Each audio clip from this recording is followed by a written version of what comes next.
Good evening everyone, कैसे हैं आप सभी। आशा करते हैं बढ़िया होंगे और आप लोगों की तैयारी बढ़िया चल रही होगी क्योंकि भाई एग्जाम पास में है ना।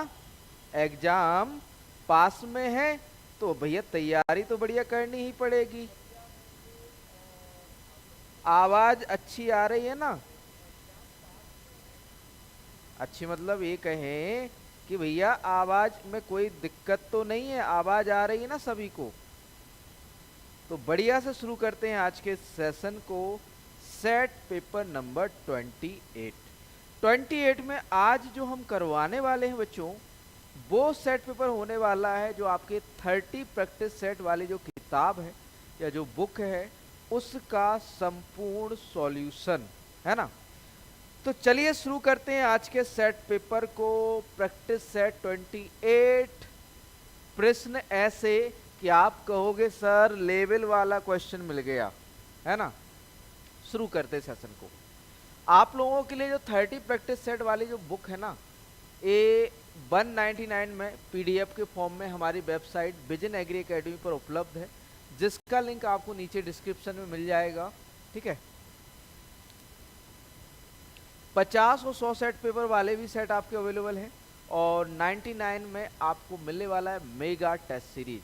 और भाई 50 और 100 वाले को कम कर दें, कितना कर दें, 99 कर दें क्या, 99 कर दें।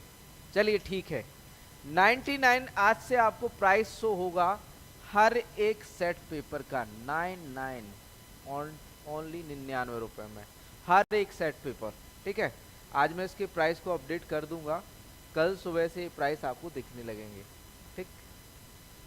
आप लोगों के लास्ट समय के लिए बहुत ही उपयोगी है।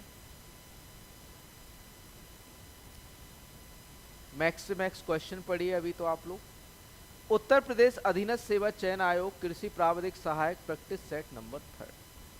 क्वेश्चन नंबर 1 है, गन्ने की रोपाई के कितने माह तक गन्ने की फसल में खरपतवार स्पर्धा रहती है। 2 माह, 4 माह, 5 माह या 6 माह या 8 माह। कितने महीने तक खरपतवारों का प्रकोप रहता है या खरपतवारों से के साथ फसल का कंपटीशन रहता है। आंसर करिएगा बढ़िया से, क्या होगा सही उत्तर यहाँ पर बच्चों, ए बी सी या फिर डी। गन्ने की रोपाई के कितने माह तक गन्ने की फसल की खरपतवार स्पर्धा रहती है, तो भैया वो रहती है आपकी 4 महीने तक। कितने महीने तक, 4 महीने तक। राधे राधे अमित तिवारी जी। अगला क्वेश्चन, फसल की किस्म में रोधिता, जो कि फसल की एक किस्म को 4 से 5 वर्ष तक बृहत पैमाने पर लगाने पर एक रोगजनक के प्रति रोग रोधिता डिजीज रेसिस्टेंस और अन्य रोगजनकों के प्रति ग्राही सस्केप्टिबल हो जाती है। इस प्रकार की रोधिता कहलाती है ऊर्ध्व रोधिता वर्टिकल रेसिस्टेंस, क्षैतिज रोधिता हॉरिजॉन्टल रेसिस्टेंस, ड्यूरेबल रोधिता ड्यूरेबल रेसिस्टेंट या व्यापक रोधिता जनरल रेसिस्टेंस। बताइए सही उत्तर क्या होगा यहाँ पर, ए बी सी या डी। सही उत्तर का चयन कीजिए। क्वेश्चन नंबर 2 है, इसका सही उत्तर क्या होगा।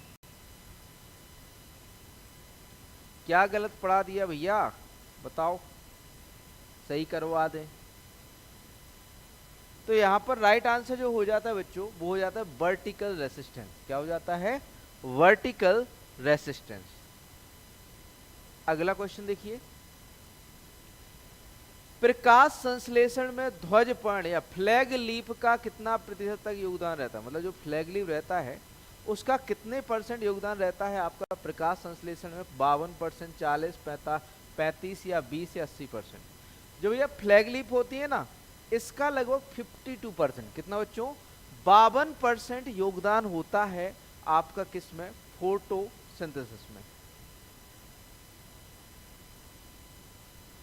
विश्व वानिकी दिवस कब मनाया जाता है, मैं आपको बता दूं, विश्व वानिकी दिवस, यही वाला क्वेश्चन था।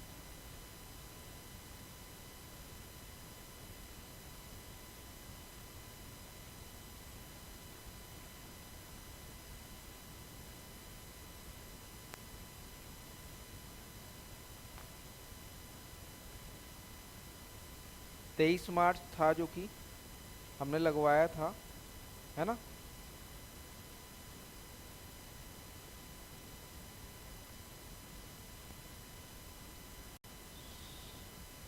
वर्ल्ड फॉरेस्ट डे, हाँ 21 मार्च है, सॉरी वो गलती से लग गया होगा, वो 21 मार्च है, 21 मार्च, याद रखना 21 मार्च है।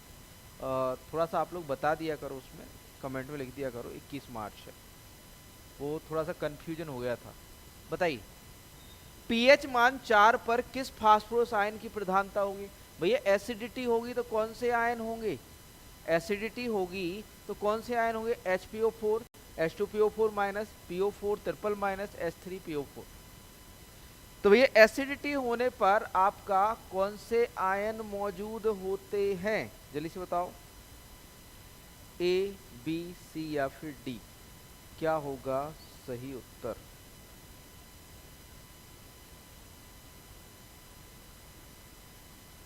पीएच मान 4 है तो आपका जो है कौन से आयन, किस रूप में फास्फोरस हमारा उपलब्ध रहेगा?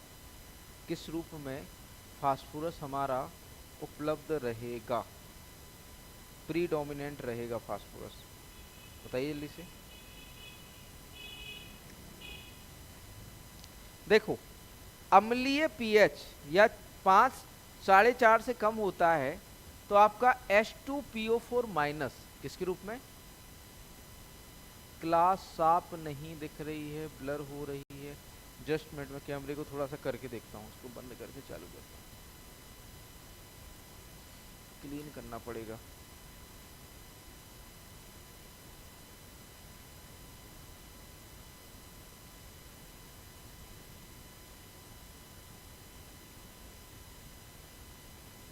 अब तो नहीं दिख रही ब्लर?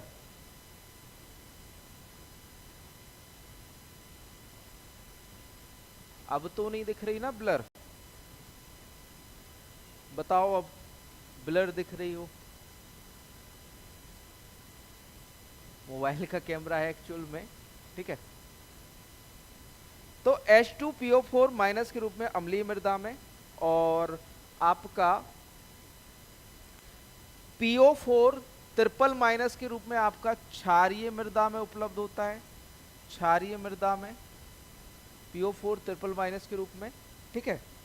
और बात करें बच्चों नॉर्मल पीएच पर, तो सामान्य पीएच पर HPO4 minus, HPO4 minus minus, ठीक, HPO4 माइनस माइनस के रूप में सामान्य मृदा में फास्फोरस क्या होता है? उपलब्ध होता है। यहाँ पर सही उत्तर ऑप्शन बी हो जाता है। अगला क्वेश्चन, भारत सरकार ने उर्वरक सब्सिडी कब शुरू की थी? भैया 1 नवंबर 1966, 1 नवंबर 1969, 1 नवंबर 1977, या 2 अक्टूबर 1988, या 2 अक्टूबर 1969? भारत सरकार ने भारत सरकार ने भारत सरकार ने आपका जो उर्वरक सब्सिडी है वो कब प्रारंभ की थी? बताइए आंसर क्या होगा, ए, बी, सी या फिर डी? तो भैया राइट आंसर की बात करें तो 1 नवंबर 1977। अरे भैया उपलब्ध मतलब ये कहें कि जो आपका, ये कहें कि अम्लीय पीएच में जो उपलब्ध होता है वो H2PO4 माइनस होता है। हाँ वो बात अलग है कि नहीं मिलेगी, हमें पीएचडी नहीं करनी है, हमें केवल इतना पता होना चाहिए कि अम्लीय मृदा में कौन सा फास्फोरस का फॉर्म उपलब्ध है, क्षारीय में कौन सा है और सामान्य में कौन सा है, ठीक है। अगला क्वेश्चन, क्वेश्चन नंबर 6 है, निम्नलिखित खरपतवारों कबा फसलों के युग्मों में कौन सा युग्म सही सुमेलित नहीं है? स्ट्राइगा ज्वार, अमरबेल, रिजिका, टाइफा गन्ना, ओरोवेंचे तंबाकू, ओरोवेंचे तंबाकू।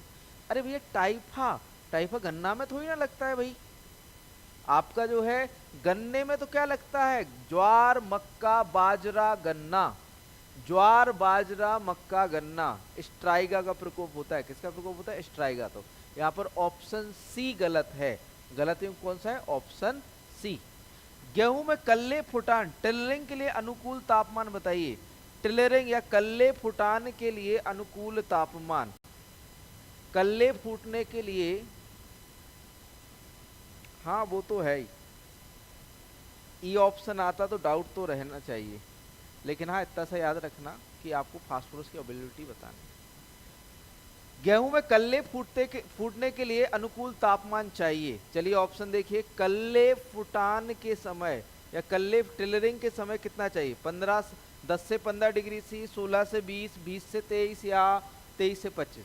गेहूं को कल्ले फूटने के समय कितना तापमान चाहिए होता है? तो भैया कितना चाहिए होता है? 16 से 20 डिग्री सी। कितना चाहिए होता है बच्चों? 16 से 20 डिग्री सी। अगला क्वेश्चन, क्वेश्चन नंबर 8, निम्नलिखित में फसलों व उनकी किस्मों के युग्मों में से कौन सा सही सम्मिलित नहीं है? जौ क्लीपर, भैया हाईएस्ट माल्ट के लिए जानी जाती है, क्लीपर जौ की वैरायटी है। कपास सुजाता, लोबिया पूसा फाल्गुनी, मूंग उपास 120। भैया उपास 120 अर्ली वैरायटी है किसकी? अरहर की। कुस्कुटा गलत है, टाइफा नहीं लगता भैया, शुगर केन में टाइफा नहीं लगता। तो यहां पर कौन सी वैरायटी है आपकी? यूपीएएस 120 अरहर की है, मूंग की नहीं। अरे भैया एक और पूछी जाती है, एक तो अर्ली होती है, एक एक्स्ट्रा अर्ली होती है। एक्स्ट्रा अर्ली पूछे, एक्स्ट्रा अर्ली पूछे तो कौन सी? प्रभात, है ना। एक्स्ट्रा अर्ली पूछे तो कौन सी है आपकी? प्रभात है। अगला क्वेश्चन भैया, अम्लीय मृदाओं में उगाई जाने वाली फसलों के लिए कौन सा आयरन चेलेट सबसे उपयुक्त है? FeEDTA, FeEDTHA, FeDTPA, FeHeDTA या FeEDTTA? बताइए, अम्लीय मृदाओं में उगाई जाने वाली फसलों के लिए कौन सा आयरन चेलेट सबसे उपयुक्त होता है? तो भैया HeDTA, आयरन HeDTA, ठीक है, HeDTA ऑप्शन डी सही उत्तर हो जाता है। अगला क्वेश्चन, क्वेश्चन नंबर 10 देखिए, जड़ों की जाइलम वाहिनियों में लवण ऊपर की ओर किस विधि के द्वारा पहुंचाए जाते हैं? प्रकाश संश्लेषण द्वारा, बाष्पोत्सर्जन प्रवाह द्वारा, श्वसन द्वारा या गटेशन द्वारा या विसरण द्वारा? जड़ों की जाइलम वाहिनियों में लवण ऊपर की ओर किस विधि के द्वारा पहुंचाए जाते हैं? तो भैया किसके द्वारा पहुंचाए जाते हैं? लवण की बात हो रहा है। तो भैया यहां पर आपको बता दें कि जड़ों की जो जाइलम वाहिनियां हैं, लवण ऊपर की ओर जा रहे हैं, तो भैया डिफ्यूजन तो नहीं होगा, विसरण के द्वारा तो नहीं जाते हैं। विसरण के द्वारा जड़ें पानी को अब्जॉर्ब जरूर करती हैं या पानी को लेती जरूर है, लेकिन लवण आपके विसरण के द्वारा नहीं जाते, ये जाते हैं आपके बाष्पोत्सर्जन प्रवाह के द्वारा, है ना। किसके द्वारा? बाष्पोत्सर्जन प्रवाह के द्वारा। ऑप्शन बी सही उत्तर हो जाता है यहां पर। 10वें का ऑप्शन बी सही उत्तर हो जाता है।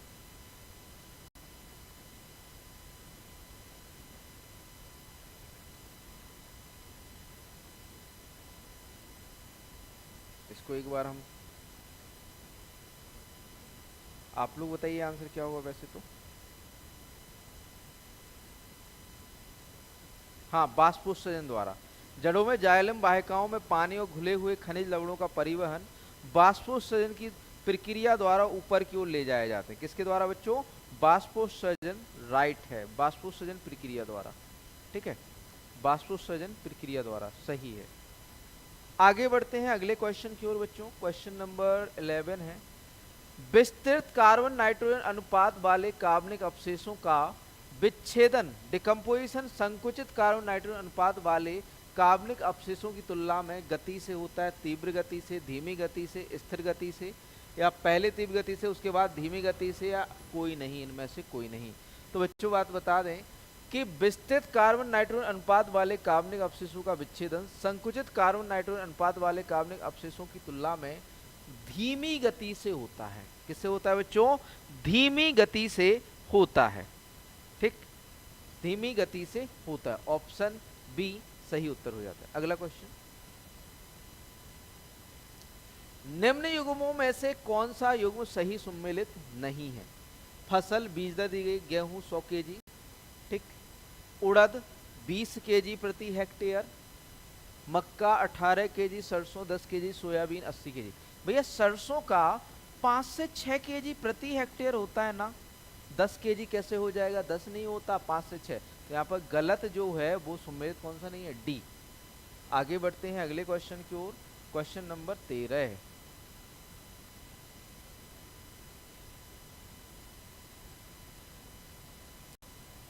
पोषण के अनुसार अंडा एक अच्छा स्रोत है, प्रोटीन का, आयरन का, फास्फोरस का, या असंतृप्तीय वसा अम्लों का, या उपरोक्त सभी का। पोषण के अनुसार अंडा एक अच्छा स्रोत है, तो भैया प्रोटीन का भी है, आयरन का भी है, और आपका किसका है भैया, फास्फोरस का, और असंतृप्त वसीय अम्लों का। मतलब यहाँ पर ऑप्शन ई उपरोक्त सभी सही उत्तर हो जाएगा, उपरोक्त सभी सही उत्तर हो जाएगा। आगे बढ़ते हैं अगले प्रश्न की ओर बच्चों।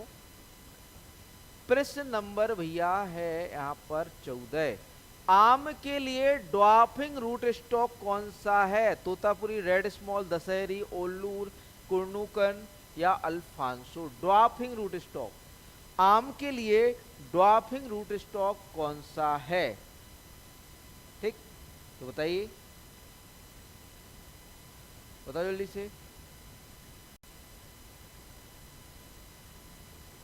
ड्वार्फिंग रूट स्टॉक, तो ड्वार्फिंग रूट स्टॉक है Totapuri red small, Totapuri red small, option A सही उत्तर हो जाता है। अगला क्वेश्चन 15। पकने के समय फल जो श्वसन दर में तेजी दर्शाते हैं या एथाइलिन का उत्पादन करते हैं कहलाते हैं क्लाइमेट्रिक, नॉन क्लाइमेट्रिक, पार्थेनोकार्पिक, या पार्थेनोजेनेटिक। पकने के समय फल जो श्वसन दर में तेजी दर्शाते, भैया श्वसन दर जिनमें तेजी होगी वो कौन से होंगे, क्लाइमेट्रिक, जिनमें कम होगी वो कौन से होंगे, नॉन क्लाइमेट्रिक। रही सही उत्तर क्या हो जाता है, क्लाइमेट्रिक। जैसे आम, पपीता क्लाइमेट्रिक है, केला क्लाइमेट्रिक है।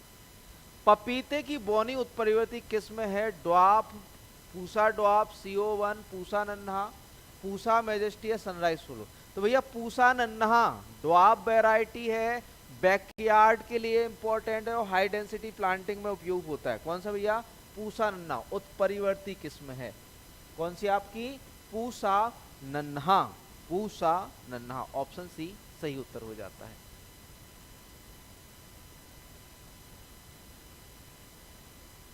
अगला क्वेश्चन, इनमें से चूर्णिलासिता के नियंत्रण के लिए मुख्यतः प्रयुक्त कवकनाशी है, कोलेक्जिन, sulphur dust, Dithane M45, Karathane, Apron HD35। चूर्णिलासिता के लिए नियंत्रण मुख्यतः कवकनाशी जो यूज होता है वह कौन सा है, तो भैया कवकनाशी कोलेक्जिन। चूर्णिलासिता के नियंत्रण के लिए मुख्यतः प्रयुक्त कवकनाशी कौन सा है, तो भैया वो है आपका कोलेक्सिन। अगला क्वेश्चन, बोर्डेक्स मिश्रण मिलार्डे द्वारा किस वर्ष में फ्रांस के बोर्डेक्स में खोजा गया था, 1907, 1885 में, 1905 में, 1936 में, 1955 में। तो भैया ये बोर्डेक्स मिश्रण मिलार्डे द्वारा 1885 में खोजा गया था। कब खोजा गया था, 1885। अगला क्वेश्चन, भिंडी का पीला सिरा मोजेक विषाणु येलो बैन मोजेक वायरस के द्वारा फैलता है, सफेद मक्खी द्वारा, एफिड द्वारा, या लीफ हॉपर द्वारा, या थ्रिप्स या माइट द्वारा। किसके द्वारा फैलता है, तो भैया व्हाइट फ्लाई। भिंडी का पीला सिरा येलो बैन मोजेक वायरस किसके द्वारा फैलता है, आपका किसके द्वारा फैलता है, जल्दी से बताओ। ये फैलता है आपका सफेद मक्खी, व्हाइट फ्लाई के द्वारा, ठीक। अगला क्वेश्चन देखो, गन्ने की पत्तियों में स्ट्रिपिंग होने से किसका आक्रमण कम होता है, मिलीबग का, पायरिल्ला का, या early shoot borer, top shoot borer, या बूली एफिड। स्ट्रिपिंग होने से किसका आक्रमण कम होता है, स्ट्रिपिंग, गन्ने की पत्तियों में स्ट्रिपिंग।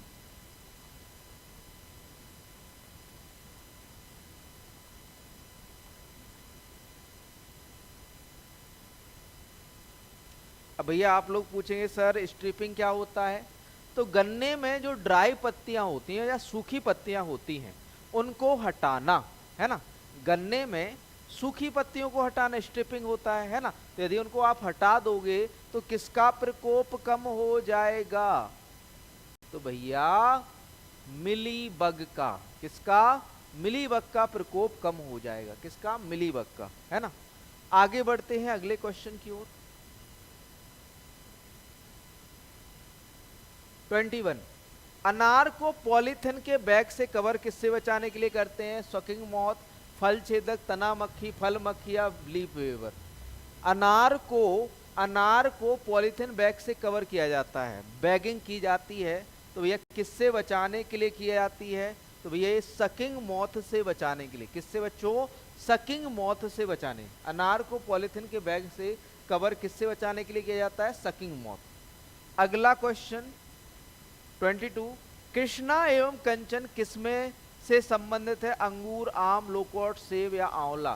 तो भैया कृष्णा और कंचन किसकी किस्में हैं? जल्दी से बता दो। कृष्णा और कंचन किसकी किस्में हैं? तो ये भाई आंवला की किस्में हैं। किसकी हैं बच्चों? आंवला की। तो यहाँ पर ऑप्शन ई सही उत्तर हो जाता है कि भैया कृष्णा और कंचन किसकी वैरायटी है, किसकी किस्में है बच्चों? आंवला की। अगला क्वेश्चन 23 है भाई, निम्न में से कौन सा डिब्बाबंदी फल उत्पादों के विवरणन के लिए उत्तरदायी होता है? कम तापमान, अधिक तापमान, चीनी, कॉपर नमक या एंजाइमेटिक ब्राउनिंग। भैया विवरणन से मतलब है, विवरणन से मतलब है आपका ब्लांचिंग।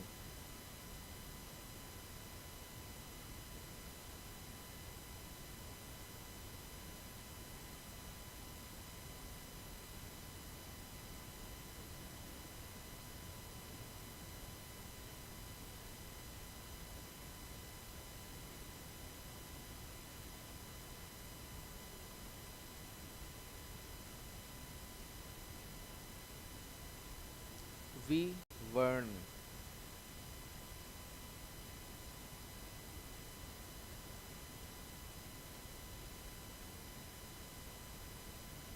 मतलब रंग को हटाना, ठीक है। तो रंग को किससे हटाते हैं बच्चों? बताओ जल्दी से। तो रंग को हटाने के लिए हम यूज करते हैं एंजाइमेटिक ब्राउनिंग, विवर्णन।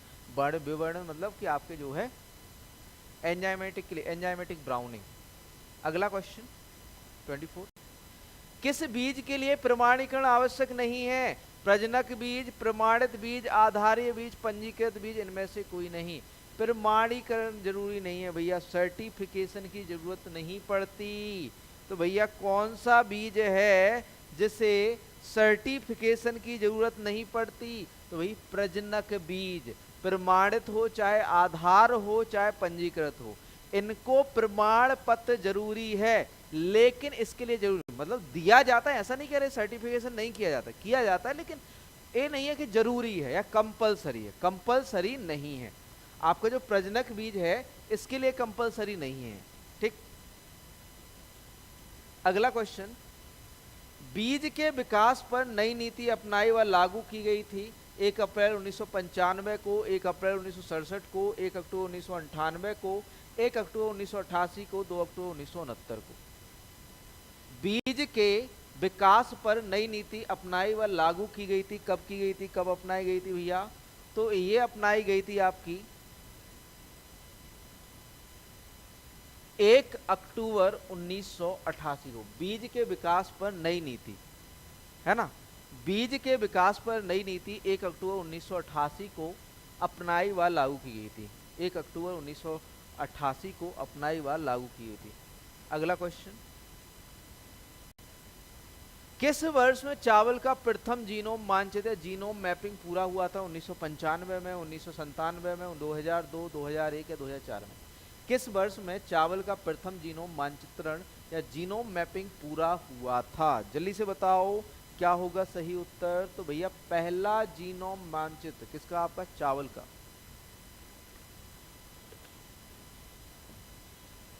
कब हुआ था? 2001 में। 2001 में चावल का प्रथम जीनोम मानचित्रण कब हुआ? 2001 में। अगला क्वेश्चन, जैविक प्रक्रियाओं का उपयोग उन पदार्थों के उत्पादन के लिए करना जिनका औषधियों के रूप में तथा उद्योगों में प्रयोग किया जा सके। विज्ञान की किस शाखा से संबंध रखता है? जीव विज्ञान, जैव प्रौद्योगिकी, सूक्ष्म विज्ञान, वनस्पति विज्ञान या पादप प्रजनन। किससे संबंधित भैया? तो भैया क्या कह रहा है? जैविक प्रक्रियाओं, है ना, जैविक प्रक्रियाओं।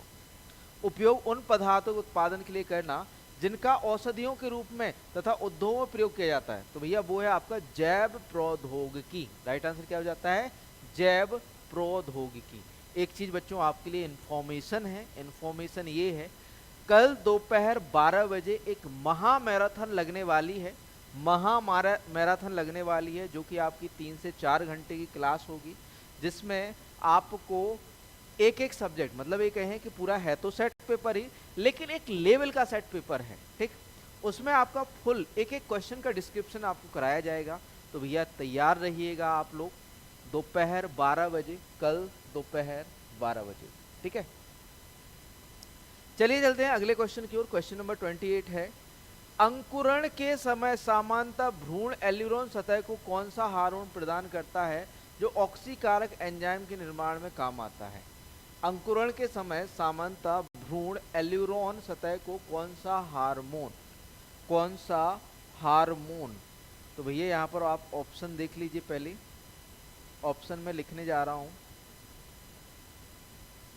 ऑप्शन ए है IAA, ऑप्शन बी है abscisic acid ABA, option C है आपका ऑक्जिन,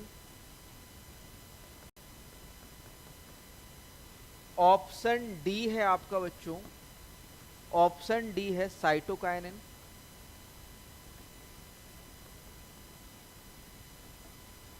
और ऑप्शन ई है जिबरेलिन। अब भैया देखो, बीज की बात हो रही है, भ्रूण की बात हो रही है, पोलन की बात हो रही हो, तो वहां पर देखो एक ही आपका हार्मोन आता है, एक ही आपका प्लांट ग्रोथ रेगुलेटर आता है, एक ही आपका पादप हार्मोन आता है। वह कौन सा है? जल्दी से बता दो। जब बात बीज की हो रही हो, जब बात बीज की हो रही हो तो कौन सा हार्मोन आता है भैया? सीधा सा है जिबरेलिन। बीजों के अंकुरण से संबंधित आपका जो है भ्रूण एल्यूरोन सतह को कौन सा हार्मोन जो है आपका प्रदान करता है जो ऑक्सीकारक एंजाइम के निर्माण में काम आता है? तो भैया एक ही है आपका जिबरेलिन या जिबरेलिक एसिड। एक ही याद रखना, अंकुरण की बात आए, पोलन डेवलपमेंट की बात आए, आपका कोई भी बीज से संबंधित टर्म आ जाए तो एक ही हार्मोन है आपका जिबरेलिन एसिड, ठीक। ऑप्शन ई सही उत्तर हो जाता है। आगे बढ़ते हैं अगले प्रश्न की ओर। प्रश्न नंबर 29, नाइट्रोजन स्थिरीकरण कौन से उत्प्रेरक के द्वारा संपन्न होता है? नाइट्रोजन स्थिरीकरण कौन से उत्प्रेरक के द्वारा संपन्न होता है? कौन से उत्प्रेरक के द्वारा संपन्न होता है? Nitrate reductase, nitrite reductase, nitrogenase, rubisco या नाइट्रेट ऑक्सीडेज। नाइट्रोजन स्थिरीकरण कौन से उत्प्रेरक के द्वारा संपन्न होता है? जल्दी से बता दो बच्चों। तो ये होता है आपका नाइट्रोजिनेज। किसका, कौन सा उत्प्रेरक उपयोग किया जाता है? नाइट्रोजिनेज। ऑप्शन सी सही उत्तर हो जाता है। अगला क्वेश्चन, ग्लाइकोलाइसिस का अंतिम उत्पाद ग्लूकोज, सुक्रोज, पायरुविक अम्ल या NADH एसिटिक अम्ल। ग्लाइकोलाइसिस का अंतिम उत्पाद, भैया ग्लाइकोलाइसिस का अंतिम उत्पाद क्या होता है? आप सभी को पता है, जल्दी से बता दो। A, B, C या फिर D? ग्लूकोज है, सुक्रोज है, पायरुविक अम्ल है, NADH है या एसिटिक अम्ल है? तो भैया पायरुविक अम्ल। ग्लाइकोलाइसिस का अंतिम उत्पाद क्या होता है? पायरुविक अम्ल होता है, पायरुविक अम्ल। अगला क्वेश्चन 31, सॉरी, क्वेश्चन नंबर 31 है, पेंटोज फास्फेट पथ में ग्लूकोज अपघटन से उत्पन्न विकरणी है NADH, ATP, फेरिडॉक्सिन, NADPH या ADP। पेंटोज फॉस्फेट पथ में ग्लूकोज अपघटन से उत्पन्न विकरणी कौन सा है? तो भैया वो है आपका कौन सा? NADPH। नेक्स्ट क्वेश्चन 32, एक जीव के अनुवांशिक पदार्थ में अचानक परिवर्तन के कारण उपार्जित भिन्नता क्या कहलाई? संकर, बायोटाइप, उत्परिवर्तित, एल्बिनो या हेट्रोसिस। एक जीव के अनुवांशिक पदार्थ में अचानक परिवर्तन के कारण उपार्जित विभिन्नता क्या कहलाएगी? तो भैया उसे हम कहेंगे आपका उत्परिवर्तन। क्या कहेंगे? उत्परिवर्तन। अगला क्वेश्चन, एकल बहुगुणिता पॉलीप्लॉइड जो विभिन्न स्रोतों जैसे विभिन्न जातियों से गुणसूत्र सेट रखता है कहलाता है स्वबहुगुणिता, असुगुणिता, चतुर्गुणिता, पर बहुगुणिता, त्रिगुणिता। एकल बहुगुणित, एकल बहुगुणित है तो भैया कौन सा होगा? पर बहुगुणिता। एकल बहुगुणित जो विभिन्न स्रोतों जैसे विभिन्न जातियों से गुणसूत्र सेट रखता है क्या कहलाता है? आपका पर बहुगुणिता कहलाता है। ऑप्शन डी सही उत्तर। अगला क्वेश्चन 34 है, अधिकतर कुकुरबिट्स में लिंग रूप होता है हर्माफ्रोडाइट, मोनोइसियस, डायोसियस, गायनोडायोसियस, उपरोक्त में से कोई नहीं। जो आपके कुकुरबिट्स होती हैं बच्चों वो कैसी होती हैं? कुकुरबिट्स जो होती हैं भाई वो कैसी होती हैं? मोनोइसियस या डायोसियस? तो भाई मोनोइसियस होती हैं, है ना। जो कुकुरबिट्स होती हैं वो कैसी होती हैं? मोनोइसियस होती है। कैसी होती है बच्चों? मोनोइसियस होते हैं। ठीक, आगे बढ़ते हैं अगले क्वेश्चन की ओर। 35, F1 संकर की जनकों के ऊपर श्रेष्ठता, मतलब भैया जो F1 है उसका अपने माता पिता से श्रेष्ठता क्या कहलाता है? प्रभाविता, संकरोज, क्रॉसिंग ओवर या हेट्रोसिस? तो भैया बी और डी दोनों हो जाएगा, क्योंकि उसे हम हेट्रोसिस भी कहते हैं, संकर ओज भी कहते हैं। क्या कहते हैं? हेट्रोसिस भी कहते हैं और संकरोज। मृदा में किस तत्व की मात्रा सबसे अधिक होती है भैया? सबसे ज्यादा कौन सा तत्व पाया जाता है मृदा में? मृदा में किस तत्व की मात्रा सर्वाधिक होती है? ऑप्शन देखते हैं भाई। मृदा में सर्वाधिक कौन सा तत्व होता है? आयरन, ऑक्सीजन, एल्यूमिनियम, सिलिकॉन या नाइट्रोजन? तो भैया सर्वाधिक तो क्या होता है? ऑक्सीजन। यदि ऑप्शन के अकॉर्डिंग चले तो वैसे तो आपका नाइट्रोजन होता है, लेकिन ऑप्शन के अकॉर्डिंग चले तो आपका क्या हो जाएगा राइट आंसर? मृदा में सर्वाधिक जो होता है वो ऑक्सीजन होता है। 37, एक मिनट बच्चों, मृदा में सर्वाधिक नाइट्रोजन होता है, ऑप्शन ई, है ना। 73% होता है लगभग, 73% नाइट्रोजन यहां पर राइट आंसर हो जाएगा। आगे बढ़ते हैं नेक्स्ट क्वेश्चन की ओर।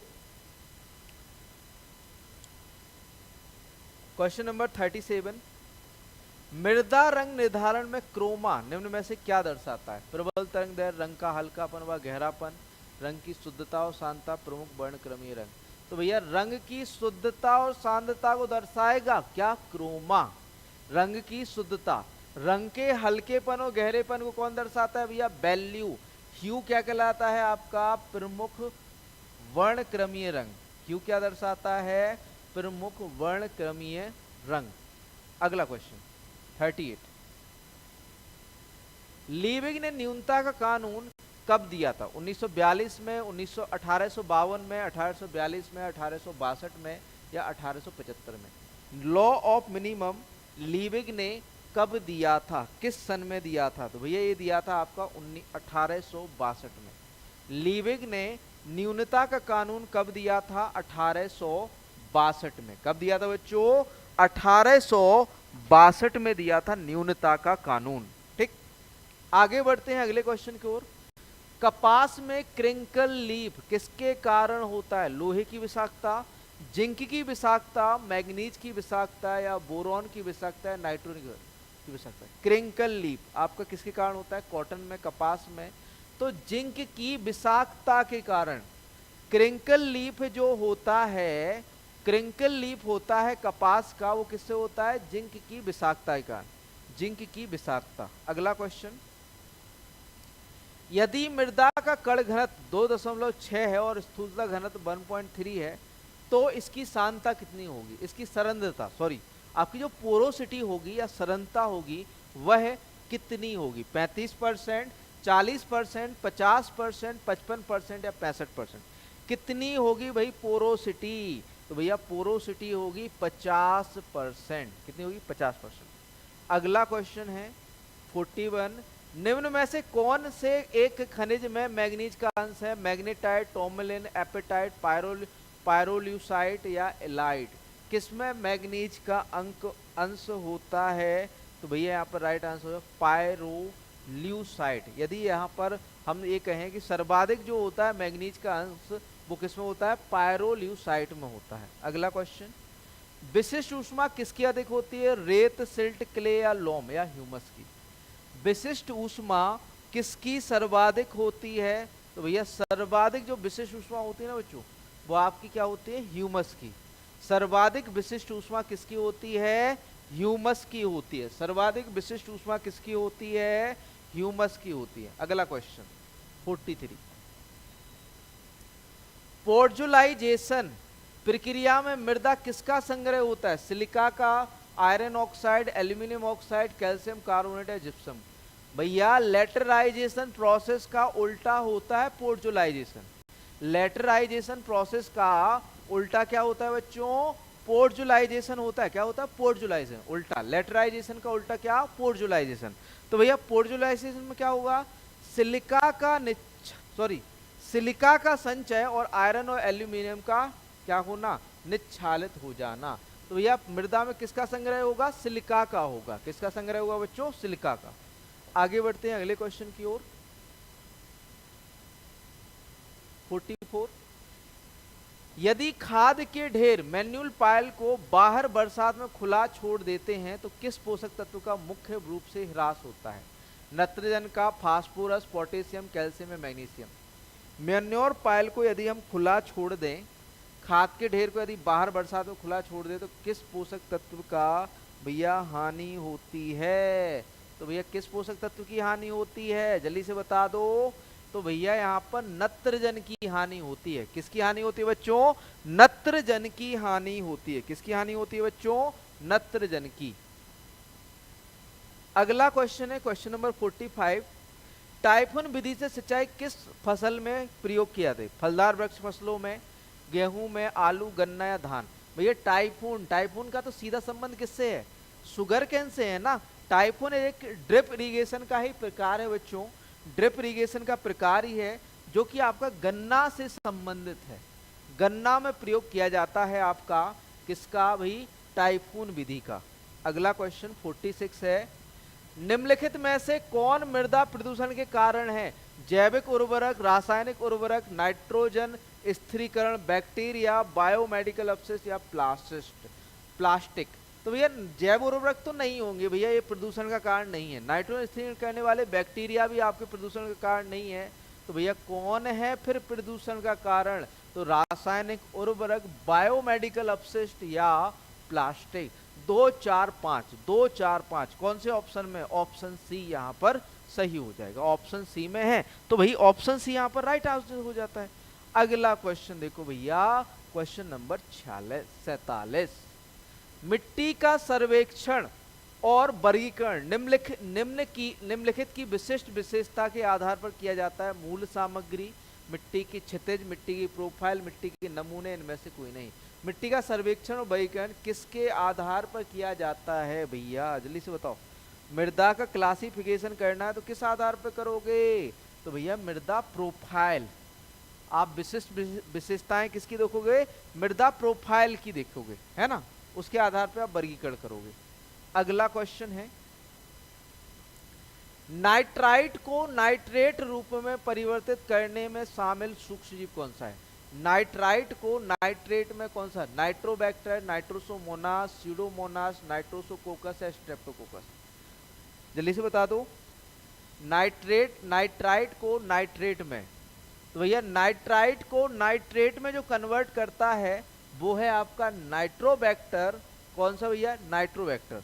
और नॉर्मल आपका जो कार्बनिक नाइट्रोजन है, कार्बनिक नाइट्रोजन को नाइट्राइट में जो कन्वर्ट करता है वो करता है आपका नाइट्रोसोमोनास।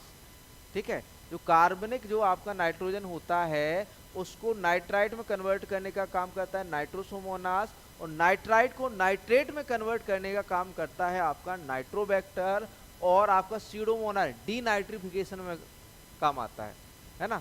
स्यूडोमोनास डीनाइट्रिफिकेशन में यूज होता है।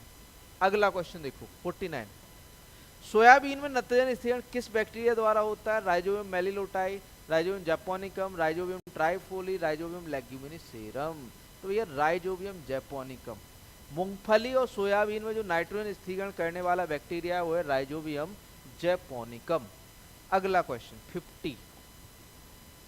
अमोनियम सल्फेट उर्वरक में सल्फर की मात्रा, अमोनियम सल्फेट 12%, 20%, 24%, 30% या 15%। अमोनियम सल्फेट में कितना सल्फर होता है?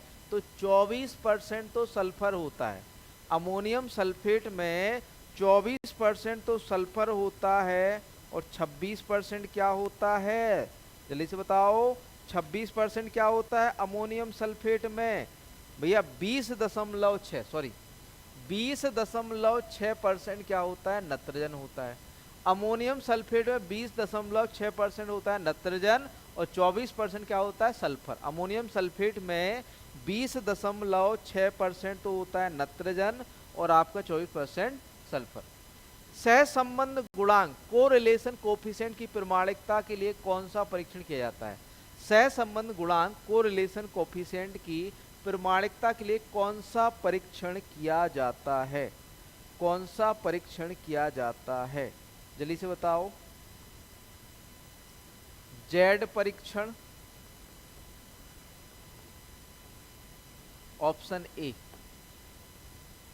ऑप्शन बी है आपका टी परीक्षण, टी टेस्ट। ऑप्शन सी है बच्चों chi square test.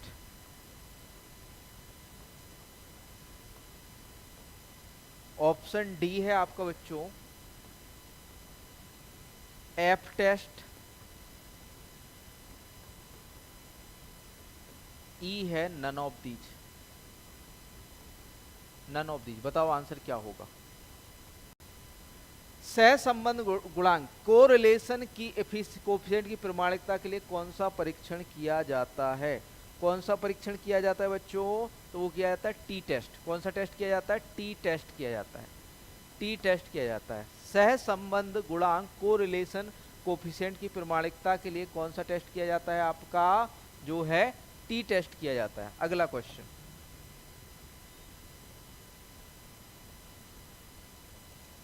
Question number 52। न्यूनतम लागत का सिद्धांत लीस्ट कॉस्ट प्रिंसिपल संबंधित है। क्या उत्पादन लेना है, कितना उत्पादन लेना है, कैसे उत्पादन लेना है, कब उत्पादन लेना? न्यूनतम लागत का सिद्धांत किससे संबंधित है? उत्पादन के लिए लागत कितनी लेनी है, किससे संबंधित है बच्चों? जल्दी से बताओ। तो भैया ये कैसे उत्पादन लेना है इस पर संबंध क्या है भैया? कैसे, कौन कौन से मेथड यूज करोगे उससे संबंधित न्यूनतम लागत का सिद्धांत। Question number 53। निम्न में से कौन सी लागत सकल आय में ग्रॉस इनकम में से घटाई जाती है जिससे पारिवारिक श्रम या फैमिली लेबर इनकम ज्ञात हो? लागत A1, A2, लागत B1, C1 या लागत C2। तो भैया एक तो होती है A2 है ना, एक होती है A2 प्लस FL। तो भैया फैमिली लेबर किस में से घटाओगे आप? फैमिली लेबर MSP जो काउंट होता है 3 मेथड पे काम होता है A2 प्लस FL और C2। 3 मेथड यूज किए जाते हैं। 3 मेथड यूज किए जाते हैं आपका MSP निकालने के लिए। तो यहाँ पर यदि आप फैमिली लेबर को घटा दो तो क्या बचेगा? A2 बचेगा ना। लागत जो बचेगी वो A2 बचेगी, है ना। अगला क्वेश्चन, फार्म योजना और इष्टतम संसाधन उपयोग ऑप्टिमम रिसोर्स यूज के संदर्भ में निम्न पर विचार कीजिए। एकाधिकार प्रतियोगिता, अल्पाधिकार, पूर्ण स्पर्धा, एकाधिकार या द्वैधाधिकार। फार्म योजना और इष्टतम संसाधन उपयोगिता के संदर्भ में निम्न में पर विचार कीजिए। तो यहाँ पर जो सही उत्तर हो जाता है वो हो जाता है आपका एकाधिकार प्रतियोगिता। रबी विपणन वर्ष 2025-26 के लिए चना का न्यूनतम समर्थन मूल्य है 3100 रुपये प्रति क्विंटल, 6700 रुपये प्रति क्विंटल, 5650 रुपये प्रति क्विंटल या 5560 रुपये प्रति क्विंटल, 6560 रुपये प्रति क्विंटल। रबी विपणन वर्ष 2025-26 के लिए चना का न्यूनतम समर्थन मूल्य कितना है? तो भैया वो है आपका 5650 रुपये प्रति क्विंटल। 5650 रुपये प्रति क्विंटल चने का न्यूनतम समर्थन मूल्य। अगला क्वेश्चन देखो भैया, क्वेश्चन नंबर 56 है, युवा कृषक संघ का गठन किस वर्ष हुआ था? युवा कृषक संघ का गठन किस वर्ष हुआ था? 1956 में। 1966 में, 1976 में, 1980 या 1950 में। युवा कृषक संघ का गठन किस वर्ष हुआ था? तो भैया ये हुआ था आपका कब? 1956 में। युवा कृषक संघ का गठन कब हुआ था? 1956 में। किसान भारती का प्रकाशन कहाँ से होता है? पंतनगर, नई दिल्ली, चेन्नई, मुंबई, वाराणसी। तो ये किसान भारती कहाँ से प्रकाशित होती है? पंतनगर से। किसान भारती कहाँ से प्रकाशित होती है? पंतनगर से।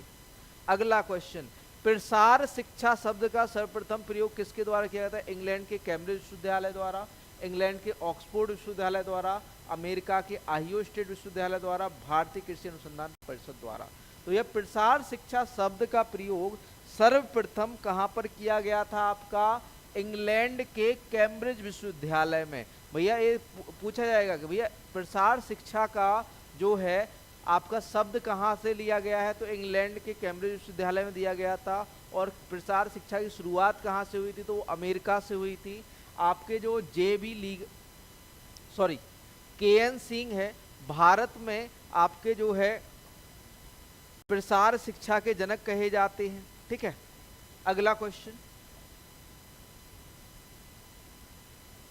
59, निम्न में से कौन सा चरण प्रसार नियोजन प्रक्रिया का चरण नहीं है? तथ्यों की जानकारी प्राप्त करना, स्थिति का विश्लेषण, समस्याओं की को पहचानना, प्रतिवेदन तैयार करना, उपरोक्त सभी। कौन सा चरण प्रसार नियोजन प्रक्रिया का चरण नहीं है? तो भैया वो है आपका प्रतिवेदन तैयार करना, प्रतिवेदन कॉपीज तैयार करना। अगला क्वेश्चन, सीखने की स्थिति केंद्र बिंदु है शिक्षक का, विद्यार्थी का, प्रसारकर्ता का, विषय सामग्री, शिक्षण सामग्री। सीखने की स्थिति का केंद्र बिंदु क्या है? भैया जिसको सिखा रहे हो वही तो केंद्र बिंदु है। भैया विद्यार्थी, विद्यार्थी नहीं होगा तो किसे सिखाओगे भाई? टीचर को थोड़ी ना सिखाओगे, विद्यार्थी को सिखाएंगे ना, प्रसार कार्यकर्ता को नहीं सिखाएंगे। मछली पालन में कैग कल्चर की शुरुआत, कैग कल्चर है, कैग कल्चर की शुरुआत कहाँ से हुई? इंडोनेशिया, मिस्र, जापान या अमेरिका, इंग्लैंड से। मछली पालन में कैग कल्चर की शुरुआत कहाँ से हुई थी? तो भैया ये हुई थी आपकी इंडोनेशिया से। मछली पालन में कैग कल्चर की शुरुआत कहाँ से हुई थी? आपकी इंडोनेशिया से। अगला क्वेश्चन है, मैड काउ रोग का मानव रूप कैसा है? स्क्रेपी, क्रूटेज, फेल्डेड, जैकोब डिजीज, एड्स, रेबीज, छोटी माता। तो यह मैड काउ डिजीज आपकी जो है गायों में होती है, जो कि आपकी प्रियॉन्स के कारण होती है। किसके कारण होती है भैया? प्रियॉन के कारण होती है। इसका मानव रूप जो होता है भाई वो होता है आपका क्रूटेज फेल्डेड जैकोब डिजीज भी कहा जाता है इसे, मानव। अगला क्वेश्चन, बकरी की अंगोरा नस्ल का उत्पत्ति स्थान यूरोप, टर्की, हॉलैंड, भारत या अफ्रीका। अंगोरा ब्रीड कहाँ की है? बकरी की अंगोरा ब्रीड कहाँ की है बच्चों? तो ये है आपकी टर्की की। बकरी की अंगोरा ब्रीड कहाँ से है? टर्की से। अगला क्वेश्चन है, सेपरेटा दूध में वसा की मात्रा कितने प्रतिशत से अधिक नहीं होनी चाहिए होती है? 0.1, 0.5, 1.0, 1.5 या 2%। सेपरेटर दूध में जो फैट परसेंट है वो कितने से ज्यादा नहीं होना चाहिए? 0.1% से ज्यादा। सेपरेटा दूध में 0.1% से अधिक क्या नहीं होना चाहिए बच्चों? फैट परसेंट नहीं होना चाहिए। अगला क्वेश्चन, सिल्क के धागे की अंदर की ओर, inner core of silk filament fibroin निर्मित होती है प्रोटीन से, अमीनो अम्ल से, कार्बोहाइड्रेट से, लिपिड से, इनमें से कोई नहीं। धागे की अंदर की कोर जो डेवलप होती है वो किससे बनी होती है बच्चों? तो ये बनी होती है प्रोटीन से। प्रोटीन कौन से होते हैं? फाइब्रोलिन होती है और एक सेरेसिन होती है। सेरेसिन माइनर रूप में पाई जाती है, मेजर रूप में जो फाइब्रोलिन प्रोटीन है वो पाई जाती है। अगला क्वेश्चन, मानव जैसे दिखने वाले रोबोट को क्या कहा जाता है? तो यहाँ पर आपका राइट आंसर हो जाता है हेड रोबोट, पर्सोनेट्स रोबोट, ह्यूमनॉइड या पैर वाले रोबोट, इनमें से कोई नहीं। तो भैया ह्यूमनॉइड कहा जाता है ना। मानव जैसे दिखने वाले रोबोट को क्या कहते हैं? ह्यूमनॉइड। IMPS का फुल फॉर्म क्या है? IMPS का फुल फॉर्म क्या है? IMPS का full form immediate payment services, immediate payment services, IMPS, immediate payment service, immediate payment service, IMPS। अगला क्वेश्चन है, कंप्यूटर की मूल भाषा कौन सी है? सामान्य भाषा, मशीन स्तर भाषा, असेंबली भाषा, उच्च स्तर भाषा। तो भैया मशीनी स्तर भाषा। जो कंप्यूटर की भाषा होती है, कंप्यूटर की जो लैंग्वेज होती है, मशीन लेवल लैंग्वेज होती है, मशीन लेवल लैंग्वेज होती है। अगला क्वेश्चन, निम्न में से कौन सा ई गवर्नमेंट का उदाहरण नहीं है? B2B, government to government, government to citizen, government to business, इनमें से कोई नहीं। तो भैया B2B, business to business, e government में नहीं आता। बिजनेस से बिजनेस, क्योंकि देखो ई गवर्नमेंट का मतलब है गवर्नमेंट की जो ई सेवाएं हैं उससे है, ना कि आपके बिजनेस की सेवाओं से, है ना। तो ई गवर्नमेंट में आपका, ई गवर्नमेंट में आता है आपका बिजनेस टू बिजनेस नहीं आता, government to government, government to citizen, government to business आता है ई गवर्नेंस में। अगला क्वेश्चन, निम्न में से कौन सा कंप्यूटर के माध्यम से दो उपयोगकर्ताओं के बीच वास्तविक समय संचार है? हब, गेटवे, इंटरनेट, चैट, इनमें से कोई नहीं। तो भैया आपने किसी से बात की होगी, चैट किया होगा, वास्तविक समय में की होगी ना। तो भैया वास्तविक समय तो क्या होती है? चैट होती है। क्या होती है? चैट। अगला क्वेश्चन 71 है, निम्नलिखित में से कौन सी एक भौतिक चीज है जो ईथरनेट या किसी तार पर दिखाई नहीं देती? डेटाबेस, डेटाग्राम या पैकेट है इंटरनेट। तो भैया यहाँ पर ऑप्शन ई सही उत्तर है।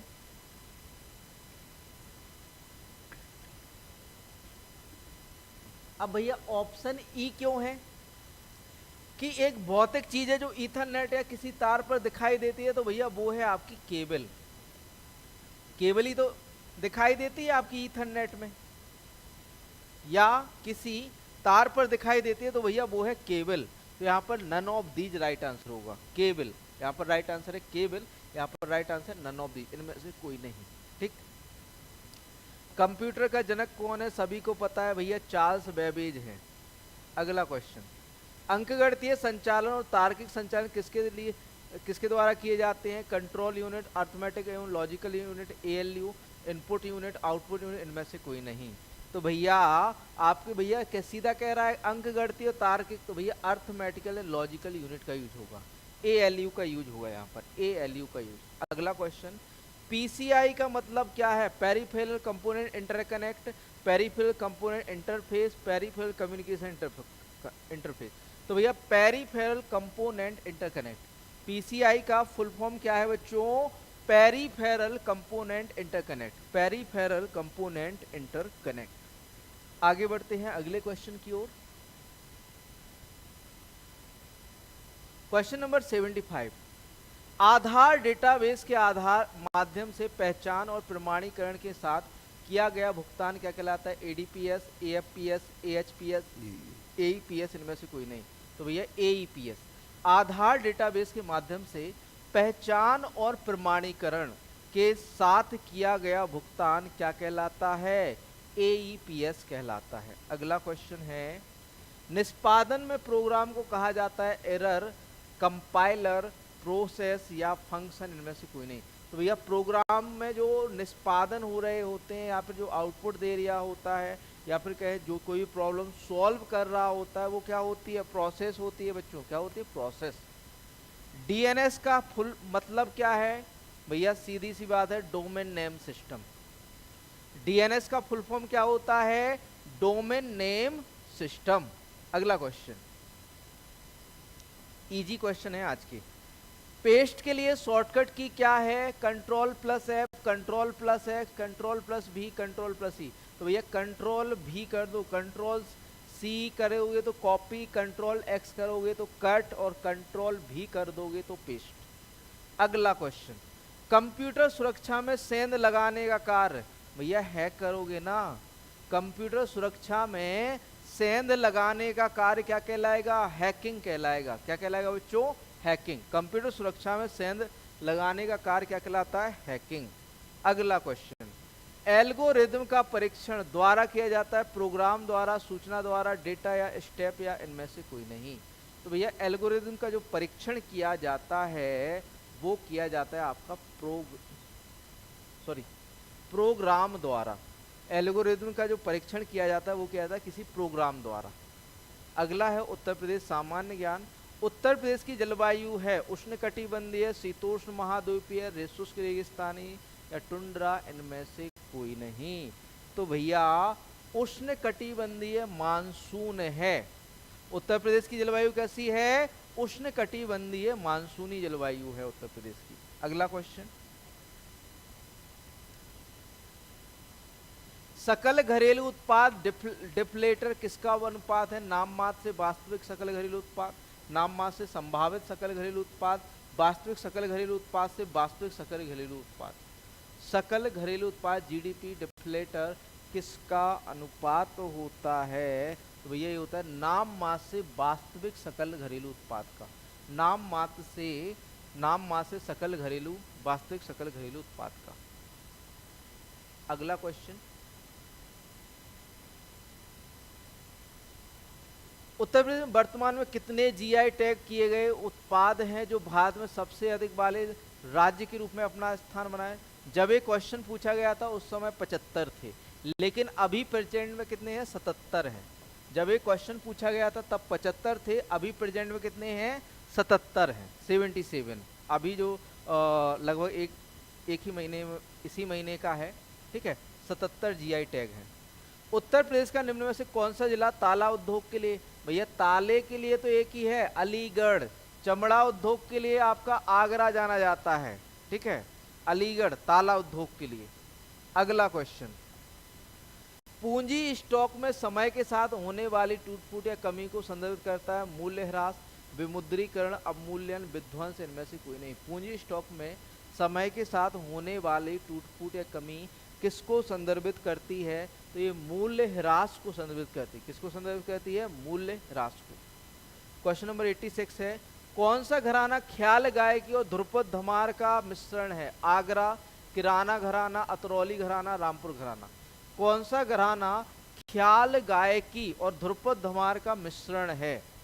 ख्याल गायकी और ध्रुपद धमार का मिश्रण है कौन सा घराना? तो भैया आगरा घराना। ख्याल गायकी और ध्रुपद धमार का मिश्रण कौन सा? आगरा घराना। अगला क्वेश्चन, उत्तर प्रदेश की रजा लाइब्रेरी निम्न में से किस शहर में स्थित है? रजा लाइब्रेरी रामपुर, मुरादाबाद, बरेली, फैजाबाद, इनमें से कोई नहीं। तो भैया ये है आपकी कहां पर है? ये है रामपुर में। रजा लाइब्रेरी कहां पर है? रामपुर। अगला क्वेश्चन, क्वेश्चन नंबर 88 है, श्री राधे श्याम खेमका को किस क्षेत्र में उनके योगदान के लिए पद्म विभूषण 2022 से सम्मानित किया गया? सिविल सेवा, सार्वजनिक मामले, साहित्य और शिक्षा, या फिर कहें आपका खेल में। श्री राधे श्याम खेमका को किस क्षेत्र में जो है 2022 में आपका जो है, अब देखो करंट अफेयर अभी का नहीं पूछ रहा है कि अभी जो पेपर हुए थे ना उसका PYQ है ना, PYQ है, लगभग जनवरी दिसंबर की समथिंग हुआ था ये पेपर। 2022 का डाटा पूछ लिया इसने, 24 का छोड़ के 2022 का पूछ लिया। तो बताओ आंसर क्या होगा? तो यहाँ पर आंसर है साहित्य और शिक्षा। श्री राधेश्याम खेमका को जो पद्म विभूषण मिला है किसमें? साहित्य और शिक्षा में। वर्ष 1858 में दिल्ली डिवीजन को उत्तर पश्चिमी क्षेत्र से अलग कर दिया गया और उत्तर प्रदेश की राजधानी आगरा से स्थानांतरित करके कहाँ बनाई गई थी? इलाहाबाद। कहाँ पर बनाई गई थी? इलाहाबाद। 1921 में आपकी जो है कहाँ पर स्थानांतरित कर दी गई थी? लखनऊ आंशिक रूप से, और 1935 में पूर्ण रूप से आपकी लखनऊ को बनाया गया था। अगला क्वेश्चन 90 है, उत्तर प्रदेश को कितने कृषि जलवायु क्षेत्रों में विभाजित किया गया? तो भैया ये तो सभी को पता है, 9। उत्तर प्रदेश को कितने कृषि जलवायु क्षेत्रों में विभाजित किया गया है? तो 9 कृषि जलवायु क्षेत्रों में विभाजित किया गया है। यहाँ पर ऑप्शन बी सही उत्तर हो जाता है, 9। क्वेश्चन नंबर 91 है, चौधरी चरण सिंह को किस वर्ष भारत रत्न से सम्मानित किया गया? 2022, 2024, 2023 से 2020 में। चौधरी चरण सिंह को किस वर्ष भारत रत्न से सम्मानित किया गया था? तो भैया 2024 में। चौधरी चरण सिंह को किस वर्ष भारत रत्न से सम्मानित किया गया? 2024। अगला क्वेश्चन देखो 92, निम्न में से उत्तर प्रदेश का कौन सा नृत्य मानसून के आगमन से पहले किया जाता है? जोगनी, कजरी, कनरा या धुरिया, इनमें से कोई नहीं। मानसून के आगमन के पहले किया जाता है तो भैया कजरी। कौन सा नृत्य मानसून के आगमन से पहले किया जाता है? कजरी नृत्य। अगला क्वेश्चन, बुंदेलखंड की मिट्टी में पाई जाती है दक्षिण पठार, तराई क्षेत्र, गंगा के मैदान में, मैदानी, पश्चिमी मैदान में। तो भैया बुंदेलखंड दक्षिणी पठार है। कहां पर पाई जाती है बुंदेलखंड की मृदा? आपकी दक्षिणी पठार, है ना। ऑप्शन ए सही उत्तर हो जाता है। अगला क्वेश्चन, आज तक उत्तर प्रदेश की विधानसभा का गठन कितनी बार हुआ है? 19 बार, 16 बार, 18, 20 या इनमें से कोई नहीं। आज तक उत्तर प्रदेश विधानसभा का गठन कितनी बार हो चुका है? तो भैया अभी तक विधानसभा का गठन 18 बार हो चुका है। अभी तक विधानसभा का गठन कितनी बार हो चुका है? 18 बार। अगला क्वेश्चन 95, निम्नलिखित में से कौन सा ख्याल नृत्य का रूप नहीं है? जयपुरी ख्याल, अभिनय ख्याल, गड़स्पा ख्याल, दीवारी ख्याल। ख्याल नृत्य का रूप कौन सा नहीं है? तो भैया वो है आपका दीवारी ख्याल। जयपुरी ख्याल, अभिनय ख्याल, गड़स्पा ख्याल ये रूप है, लेकिन दीवारी ख्याल रूप नहीं है। गम बबूल की छाल से निकाले गए रंग का उपयोग किस उद्देश्य से किया जाता है? चमड़े की वस्तुओं को रंगना, माचिस बनाने के लिए, तेल बनाना, वाइन बनाना, इनमें से कोई नहीं। गम बबूल की छाल से निकाले गए रंग का उपयोग किस लिए किया जाता है? तो भैया चमड़े की वस्तुओं को रंगने के लिए। गम बबूल से की छाल से निकाले गए रंग का यूज किस लिए किया जाता है? आपका चमड़े की वस्तुओं को रंगने के लिए। 97, भारत का पहला मल्टी मॉडल टर्मिनल कहाँ बनाया गया है? प्रयागराज, लखनऊ, वाराणसी, आगरा। भारत का पहला मल्टी मॉडल टर्मिनल कहाँ बनाया गया है? तो भैया ये बनाया गया है आपका कहाँ पर? वाराणसी में। भारत का पहला मल्टी मॉडल टर्मिनल कहाँ बनाया गया है? वाराणसी में। अगला क्वेश्चन, उत्तर प्रदेश का कलिंजर मेला, भैया कालिंजर का संबंध किससे? बांदा से है। कालिंजर का किला कहाँ है? बांदा में है। ठीक है, तो इसका संबंध उत्तर प्रदेश के कालिंजर मेला कहाँ पर लगता है? बांदा।